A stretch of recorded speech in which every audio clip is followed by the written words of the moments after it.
My next guest is the chief architect of an amazing York High School boys cross-country program that has won 12 Illinois High School Association state titles. And with that, I'd like to introduce Coach Joe Newton to the show. Coach, thanks for joining us. My pleasure, Steve.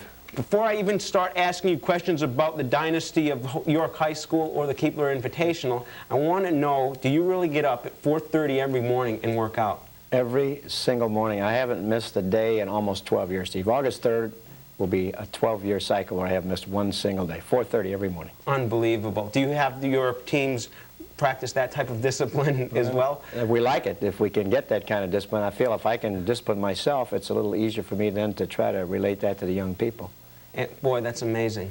Let me ask you something. How did you go about building up such a wonderful track program? I mean, it's well known, I think, all across the state, and it's just an exceptionally well-organized program. It's taken a long time, Steve. I just finished my 29th year at York High School, so I think if I told you the secret, it would be #1 to get a lot of kids out, and then #2 to try to get them to commit themselves to excellence. And how do you get them to commit themselves to excellence? You try to get them to do 4 things. You try to get them to do what they have to do, when they have to do it, to the best of their ability, and do it the same way every time. And if you can get out of the 150 boys we get out, 15 or 20 or 25 that'll commit themselves to excellence, you win. You know, my only recollection of cross-country in high school is I remember the coach taking us out in a bus, and he put us like 8 or 10 miles away from school. The first time I ever ran, I was so afraid because I never ran long distances, and I thought I'd never get back to school. Is that practice still done? No, I remember when I first went to Waterman, Illinois, my first job, they had a great famous coach there before I came, Ernie Evelyn, and he used to do that with his basketball team. He'd take them out 10 miles, dump them on the road. Little did he realize that all of them would hitchhike back in. So, no, we try to have them run where we're at so we can supervise. Now, that is no longer that way.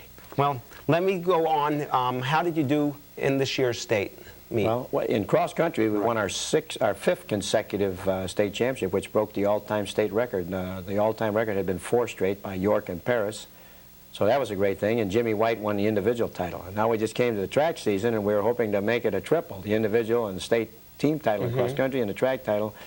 We led the whole state track meet, Steve, until the last event, and we lost to East St. Louis Senior by 1 point, 40-39. So it was a heartbreaker, but our kids ran as best they could and did all they could, and it just was not meant to be. Well, 1 point is not a lot. Is it more difficult to take that loss when it's so close, or is it easier to get blown away? I think, my own personal opinion, it's just heartbreaking to lose by 1. It's much easier to get blown away because it passes out of your mind. But when you lose by 1, you replay that meet 5,000 times in your mind where you could have got a point here or there. Yeah. You lose 40 to 40 points, tomorrow you forget it. You go back.